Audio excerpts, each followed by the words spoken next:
The alarm screamed through the corridors of the patrol ship Horizon's Edge, and Jake Morrison was already moving.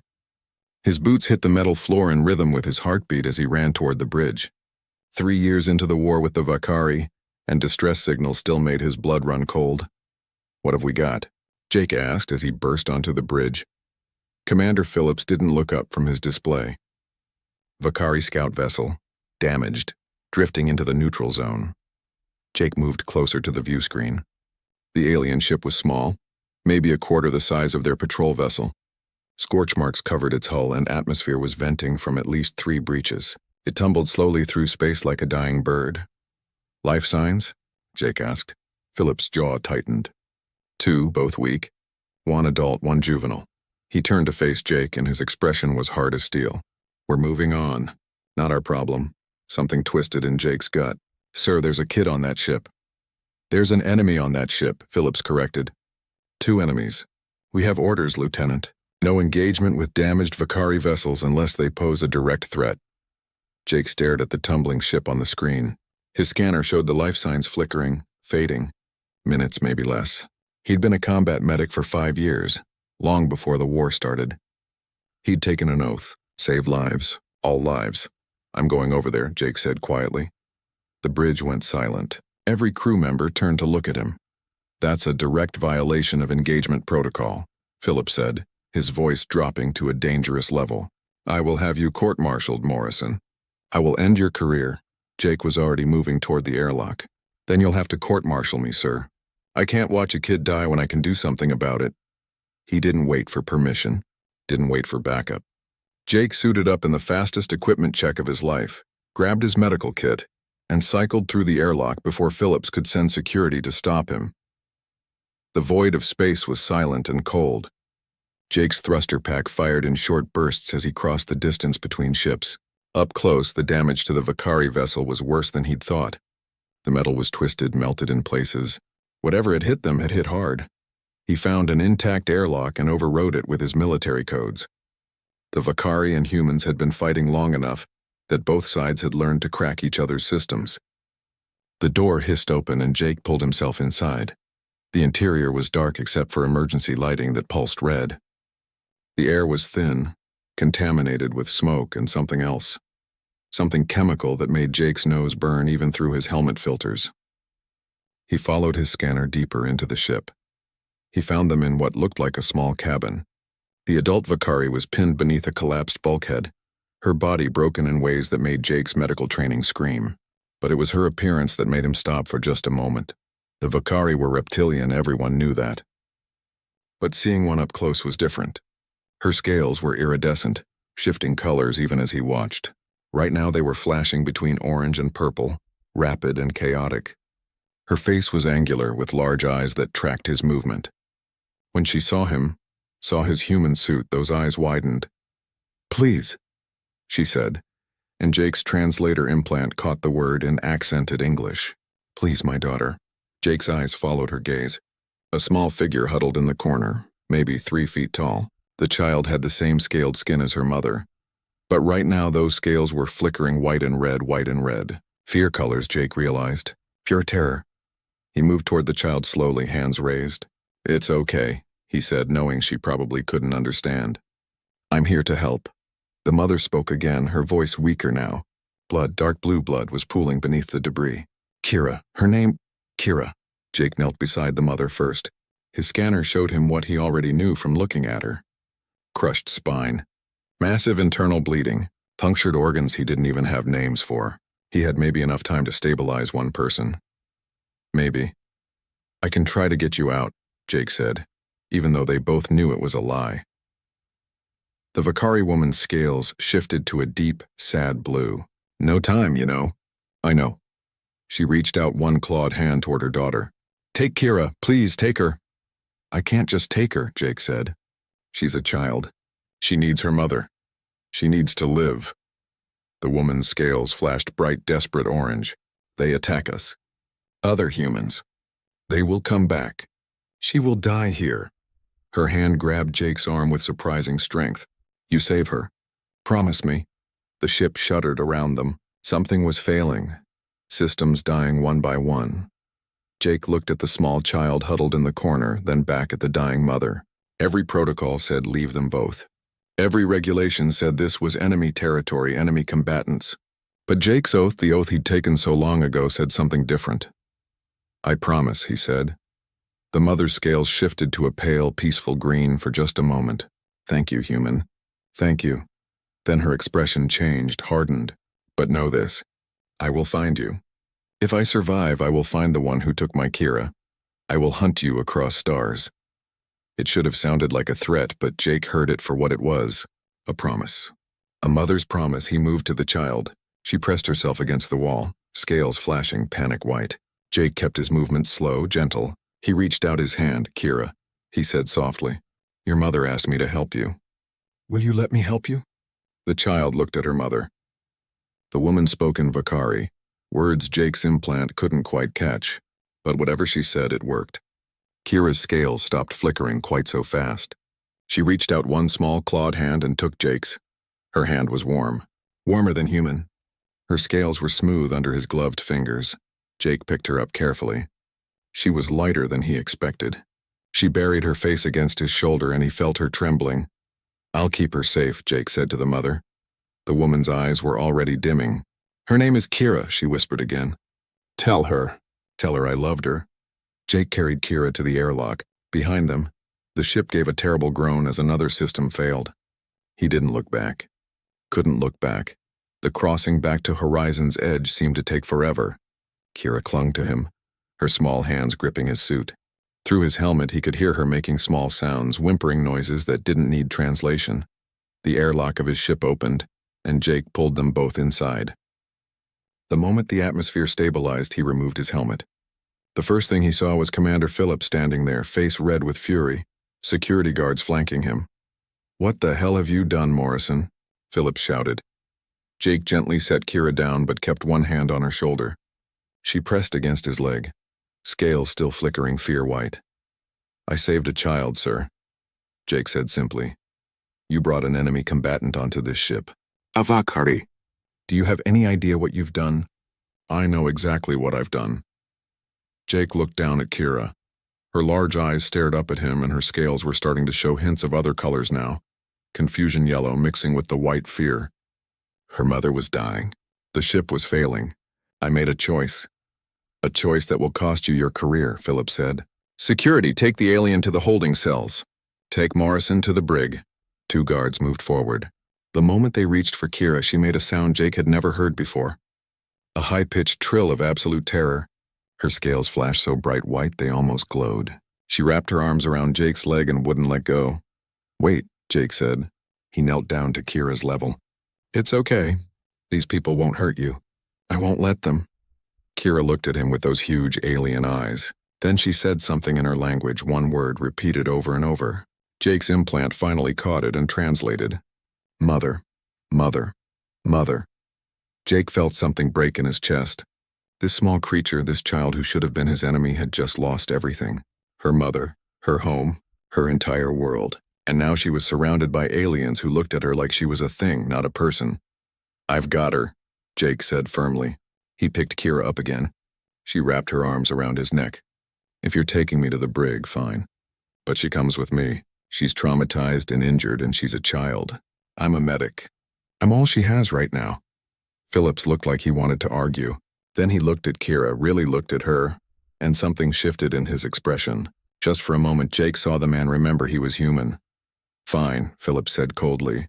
You and the alien together in the brig. But Morrison, the moment we reach base, you're done. Court-martial. Dishonorable discharge. And that thing is going to military intelligence. Her name is Kira, Jake said quietly. He carried her to the brig. The cell was small, just a cot and a toilet and nothing else. But it was warm and it was safe. Jake sat on the cot with Kira in his lap. She was still trembling, still making those small sounds of distress. It's okay, Jake whispered. Even though it wasn't okay. Even though nothing would be okay again. I've got you. You're safe now. Kira's scales slowly, very slowly, began to shift from pure white to a pale blue-green. Her trembling eased just a little. And then, exhausted beyond measure, the small alien child fell asleep against Jake's chest. Jake sat there in the dim cell, holding an enemy's child, and wondered what he'd just started. Commander Syleth woke to pain and the smell of medical chemicals. Her eyes opened slowly, struggling to focus on the ceiling above her. White metal. Vakari Medical Facility. She was alive. Her first thought was of Kira. Her second thought was also of Kira. Every thought after that was Kira. Kira, until she tried to sit up and the pain drove everything else from her mind. Commander, please remain still.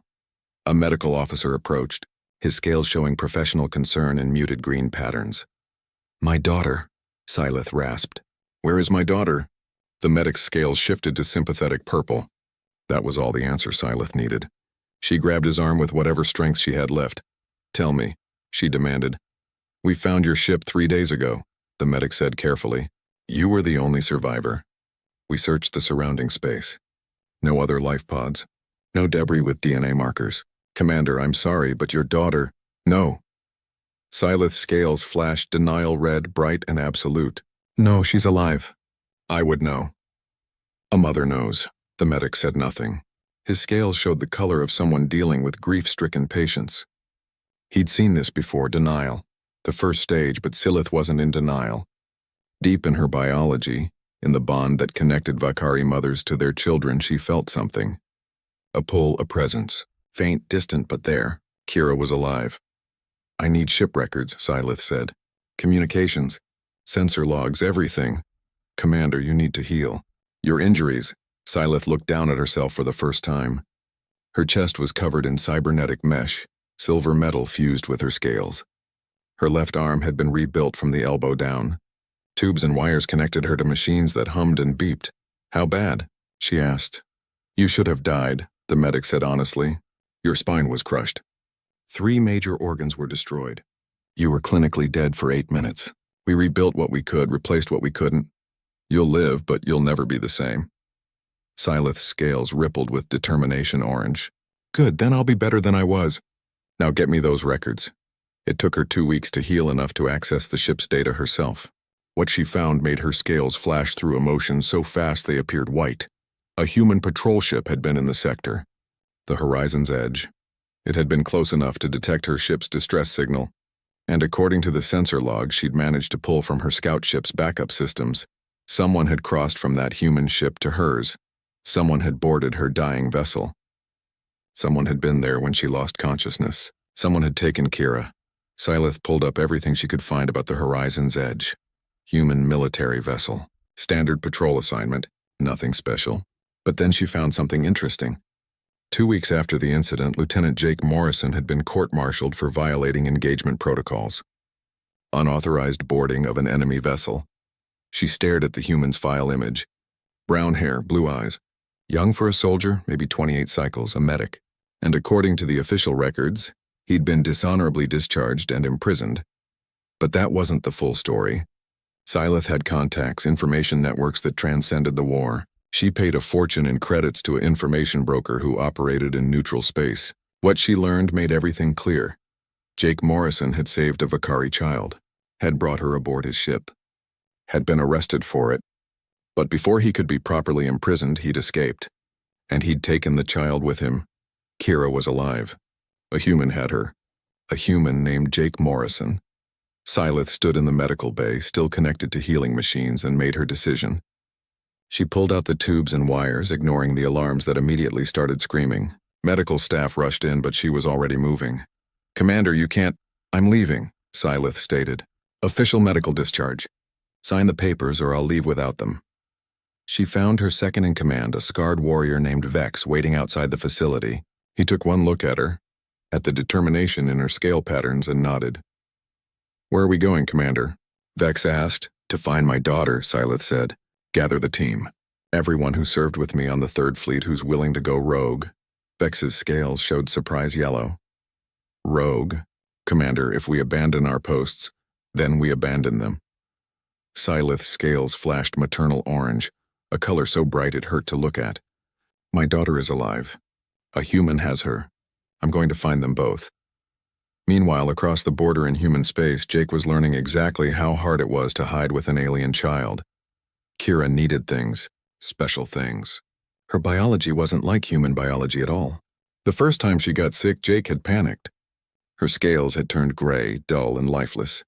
She'd stopped eating. She'd barely moved. A black market xenologist named Dr. Chen had examined her in a dingy clinic on a border colony. The woman had been drunk but competent. She needs ultraviolet light, Dr. Chen had said. Specific wavelength. And these nutrients. She'd scrawled a list. But that's not the real problem. What's the real problem? Jake had asked, holding Kira's small hand. The real problem is she needs her mother. Valkyrie biology is complex. Mothers and children share pheromonal bonds, chemical connections. Without regular contact with her mother, this kid will die. 3 months, maybe 4 if you're lucky. Jake had felt his world collapse. There has to be another way. Synthetic pheromones. I can make them. But they're expensive and they're temporary. You're looking at buying yourself time, not a solution. Jake had paid everything he had. Every credit from his military service? Everything. Dr. Chen had given him bottles of clear liquid that smelled like nothing to his human nose but made Kira's scales brighten just a little when she inhaled the scent. Now, 60 days later, Jake was running out of money and running out of time. He'd moved from colony to colony, staying ahead of the military police who were definitely looking for him. Kira stayed close to him always, her small hand in his. She'd started to trust him. That was the beautiful and terrible part. She called him Jaka in her language. She'd stopped flinching when he moved quickly. Her scales showed calm blue-green when she looked at him now, but she was forgetting. Sometimes she'd draw pictures of her mother, the scales rendered in careful crayon strokes, but the pictures were getting less detailed. Vaguer. She'd sit with the drawings and her scales would show confused yellow, like she knew she should remember something but couldn't quite grasp it. Jake would watch her and feel guilt eat him alive. He'd saved her life but stolen her memories. He'd kept her alive but separated her from her mother. Nothing about this was right. They were hiding in a rundown apartment on a colony called New Seattle when Jake made his decision.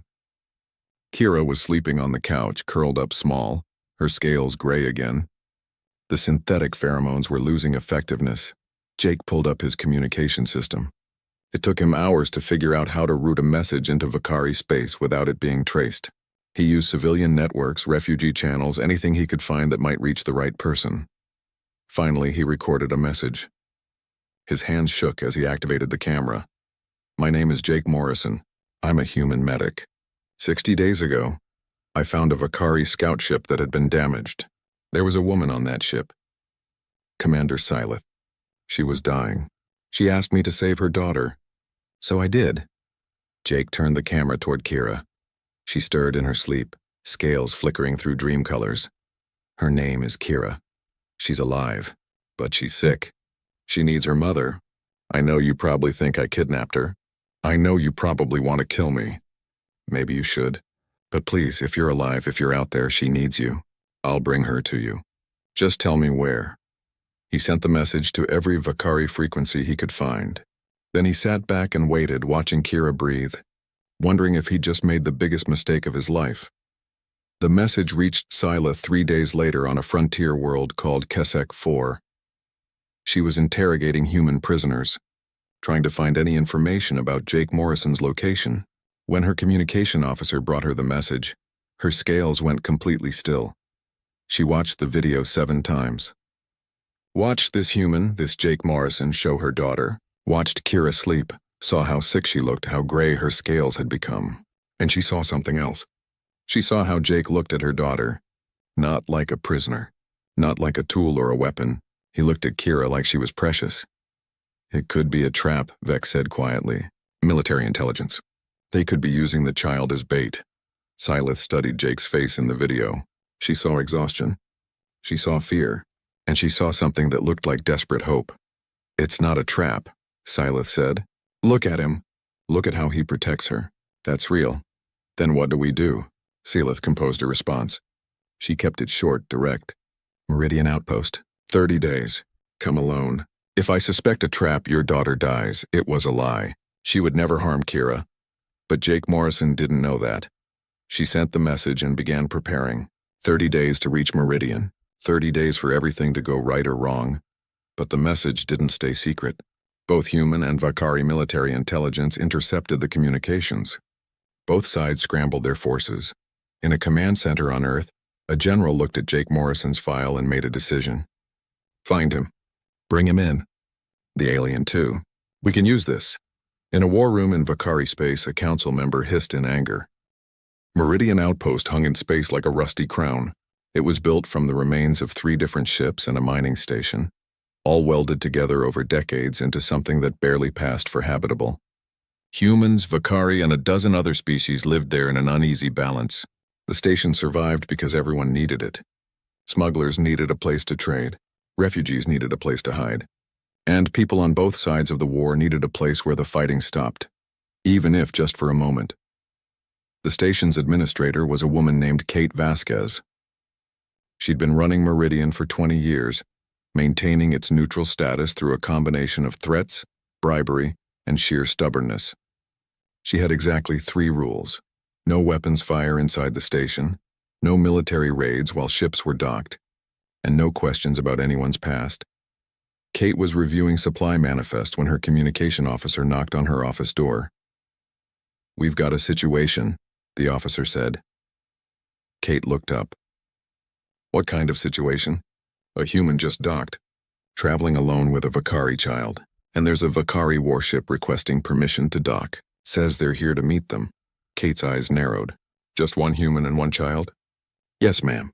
The human matches the description of Jake Morrison, the one from the broadcasts. Kate had seen those broadcasts. Everyone had. The human medic who saved an enemy child.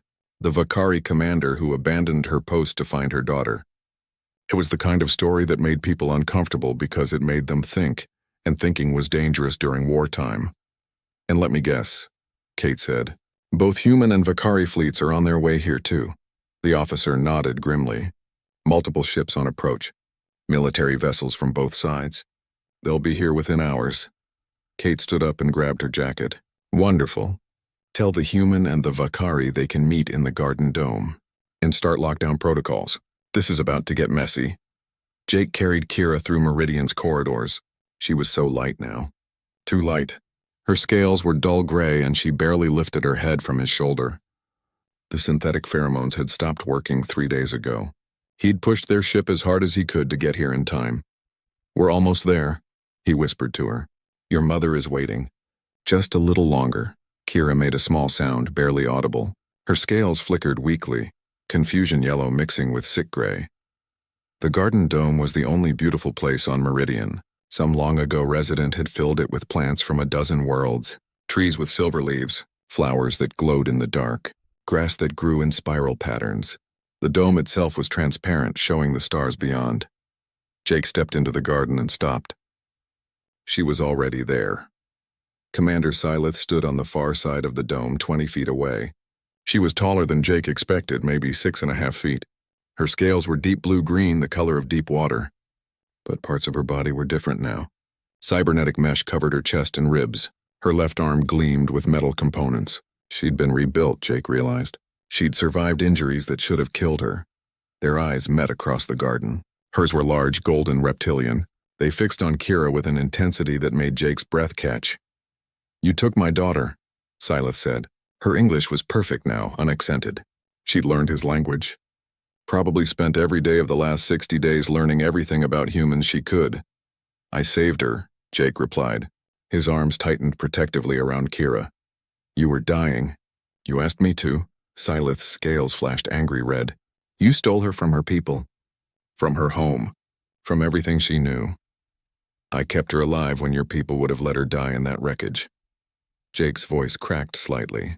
"When my people wanted to study her, dissect her. I've spent 60 days running, hiding, keeping her safe. Also, I could give her back to you." "Give her back?" Syleth's scales shifted to disbelief yellow. "You speak as if she is an object." "A thing to be passed around." "That's not what I meant," Jake said. "I meant—" Kira stirred in his arms. She lifted her head slowly, her dull eyes struggling to focus.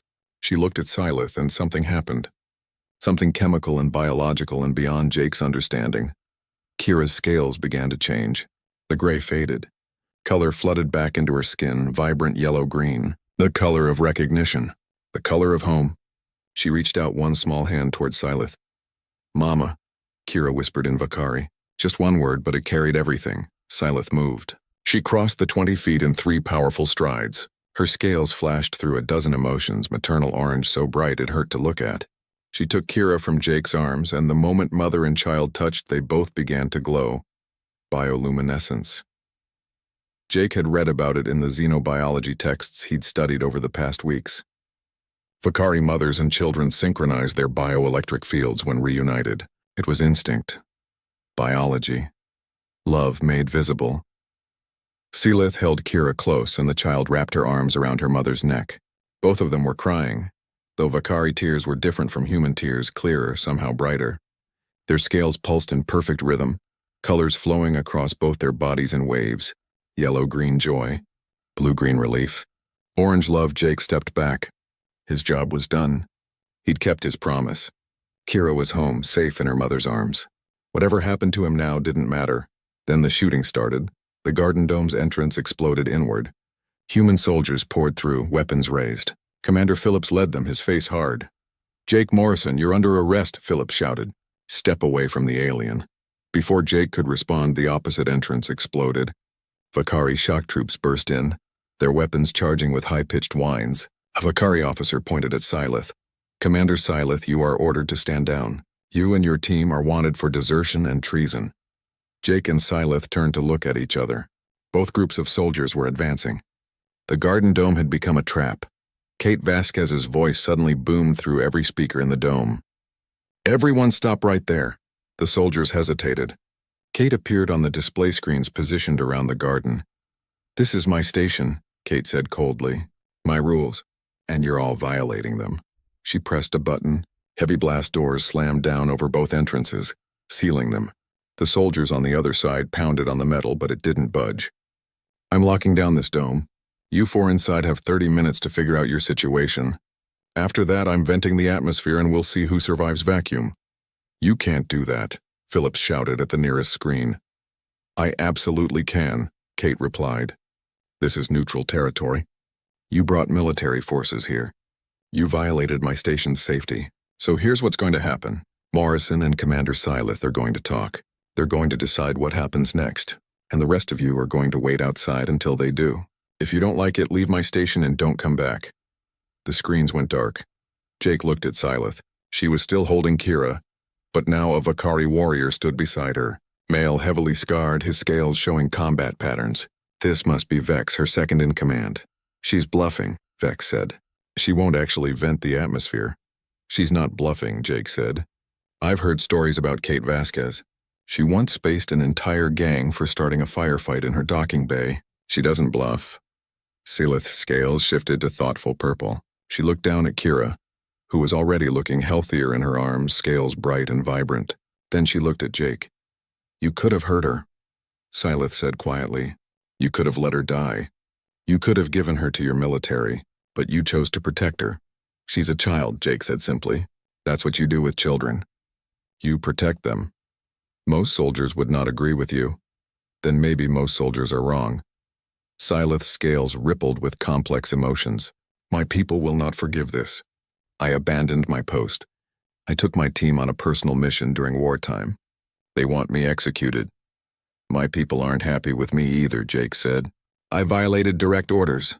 I stole enemy property, as they call Kira. I'm looking at life in prison if I'm lucky." They stood in silence for a moment. Kira looked between them, her scales showing confusion yellow. In her simple understanding, she had 2 protectors now. The mother who birthed her and the human who saved her. Why were they on different sides? "We have 18 minutes left," Vex said, checking his chronometer. Jake walked closer to Syleth, slowly, hands visible. She tensed but didn't back away. He looked at Kira, and the little girl reached out to touch his face with one small hand. "Jaka," she said softly.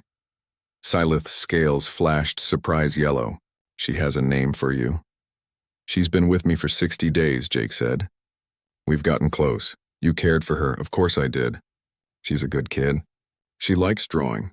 She hums when she's happy. She gets scared during thunderstorms. She likes sweet foods more than savory." Jake's eyes met Syleth's. "I'm going to miss her." Syleth studied him for a long moment. Then her scales shifted to decision orange. "What if you didn't have to?" "What?" What if neither of us had to lose her? Syleth adjusted Kira in her arms. What if we made them stop? Stop what? The lockdown? The war, Syleth said. Jake stared at her. We can't stop the war. We're just two soldiers. Two soldiers with a story that everyone is watching. Syleth gestured at the dome walls. Our message reached both our people. They know what... The broadcast changed everything and nothing all at once. Wars don't end because of single moments, no matter how powerful. But they can pause. They can shift. And in the days after Jake and Syleth stood together at Meridian Outpost, something fundamental shifted in the space between human and Vakari territories. Jake and Syleth were both arrested, as expected, but the arrests were different now. Gentler. The guards who took Jake into custody treated him with something approaching respect. One young soldier even asked for his autograph, then looked embarrassed about it. They held him in a detention facility on a border station called Gateway 7. It wasn't like the brig on the horizon's edge. He had a real room with a window showing stars. They brought him decent food. Nobody threatened him. Commander Phillips came to visit on the third day.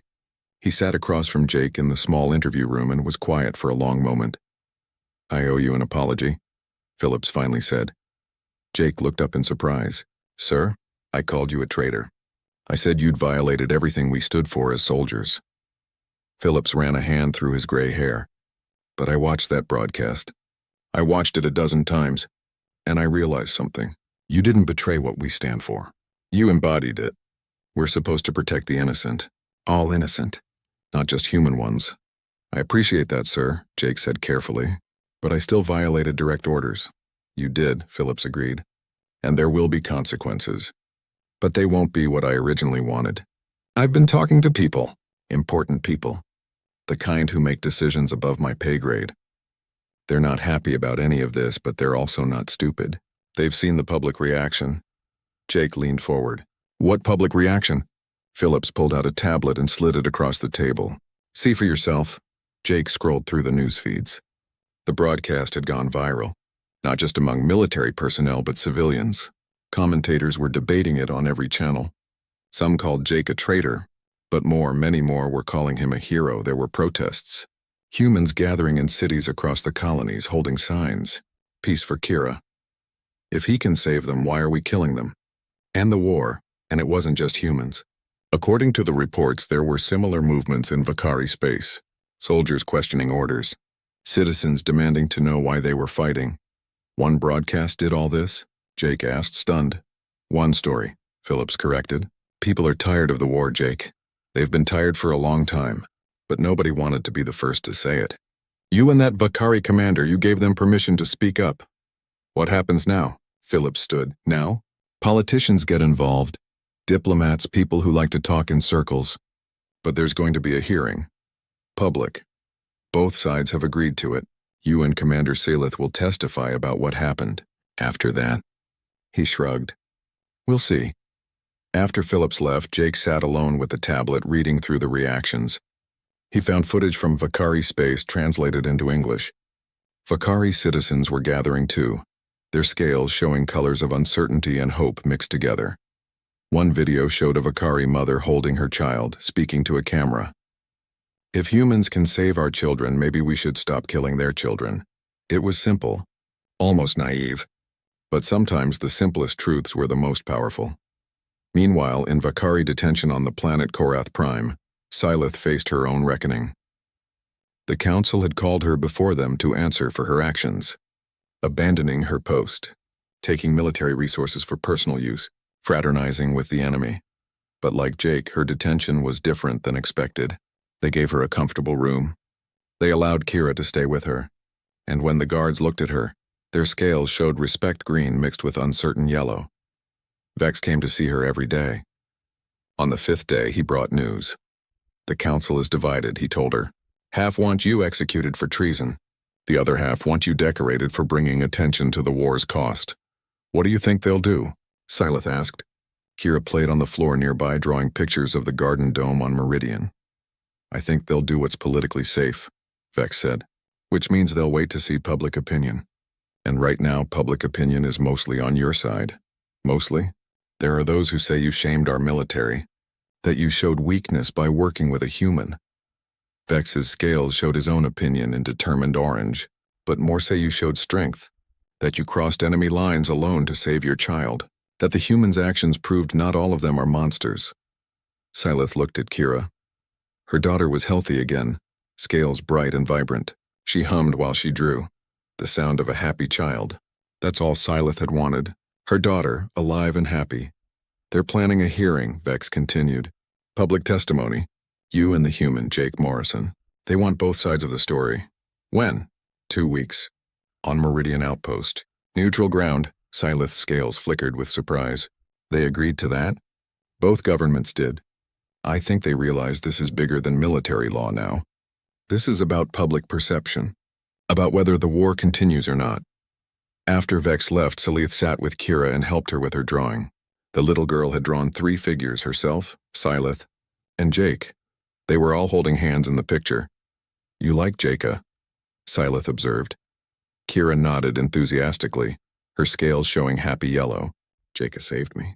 Jaka good. Yes, Syleth said softly. Jaka is good. She thought about Jake Morrison. This human who had every reason to let her daughter die but chose not to. Who'd risked his career, his freedom, his life to keep a promise to a dying enemy. In Vakari culture, such honor was rare even among their own people. The 2 weeks passed slowly. Jake spent his time reading, exercising, and thinking about what he would say at the hearing. They'd assigned him a lawyer, a sharp woman named Lisa Park who specialized in military law. Your case is unprecedented, Lisa told him during one of their meetings. Technically, you violated multiple regulations, but the public support is overwhelming. I think we can argue you acted according to a higher moral code. I just did what was right, Jake said. That's exactly what you'll tell them, Lisa replied. No politics.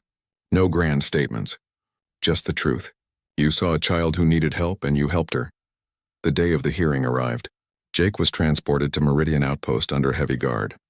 The station's main assembly hall had been converted into a hearing chamber. Humans sat on one side, Vakari on the other.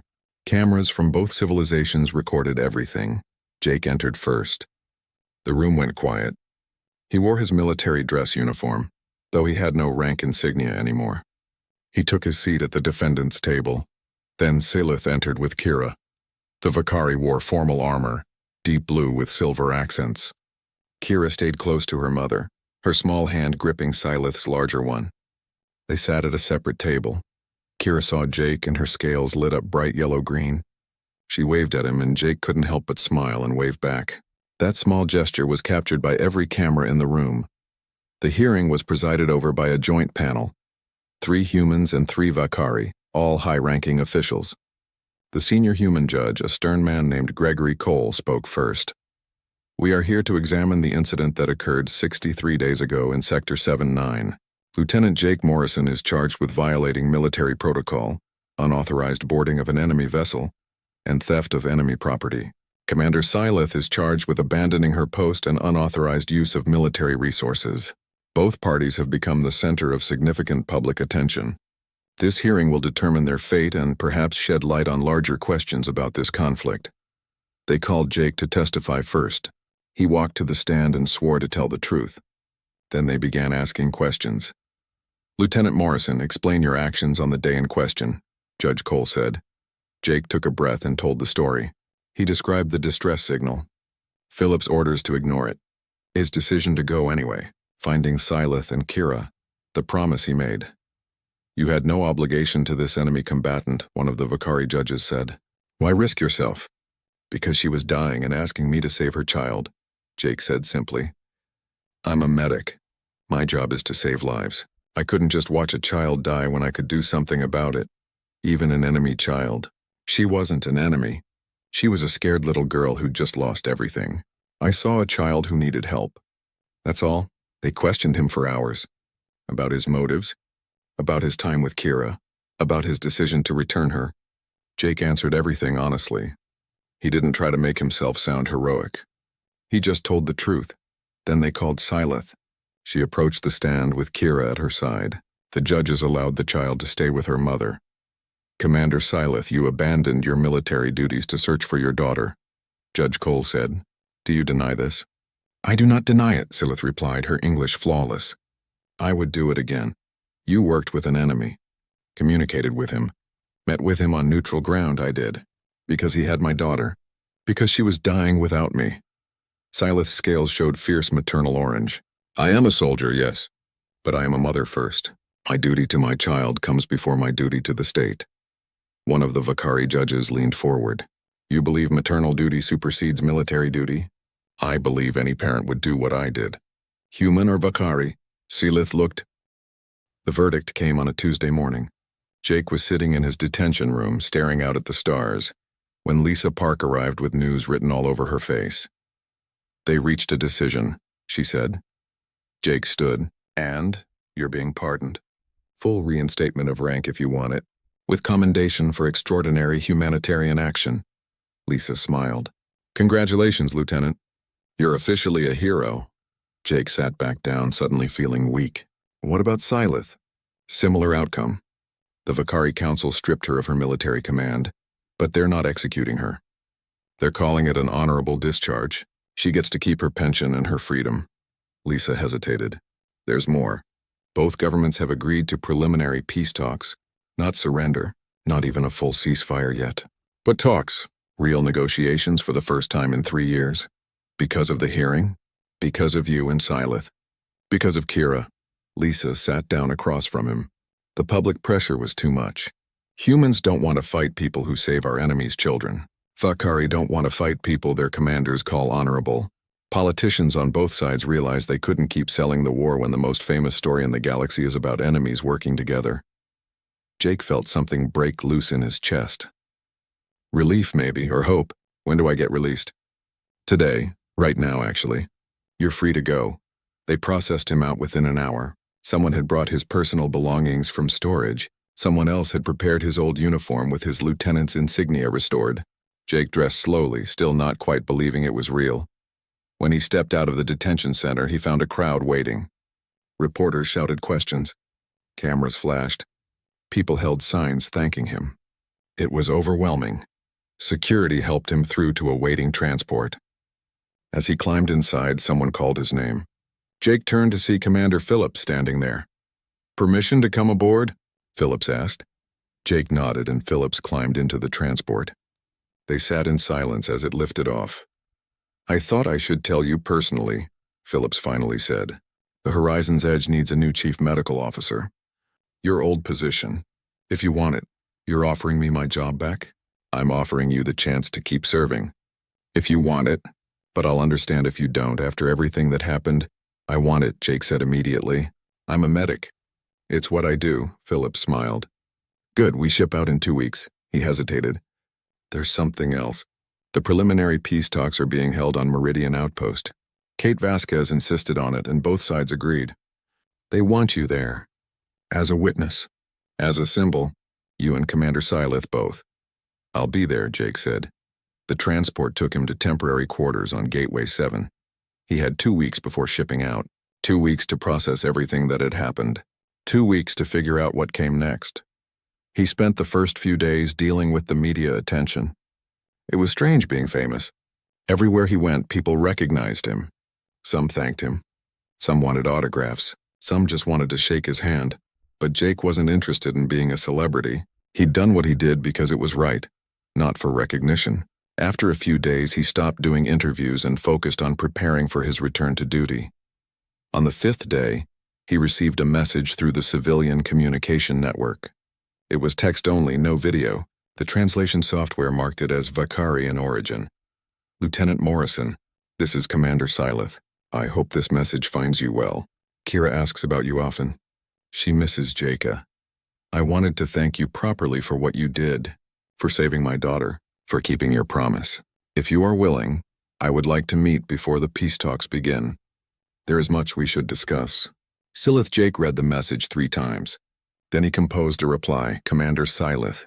I'm glad Kira is doing well. I miss her too. I'd be honored to meet with you.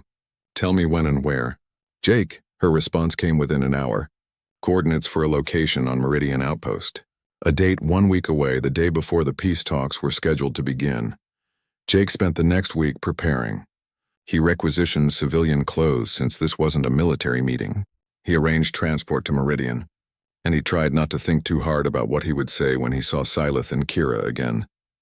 The week passed quickly. Jake arrived at Meridian Outpost a day early and checked into a small residential section of the station. Kate Vasquez herself came to greet him. "Welcome back, hero," she said with a smirk. "Try not to start any more incidents on my station." "I'll do my best," Jake replied. "The Vakari are already here. Seleth and her daughter, they're staying in the residential sector. Same as you. Different wing, obviously. Can't have you two meeting unsupervised before the official talks." Kate handed him a data chip.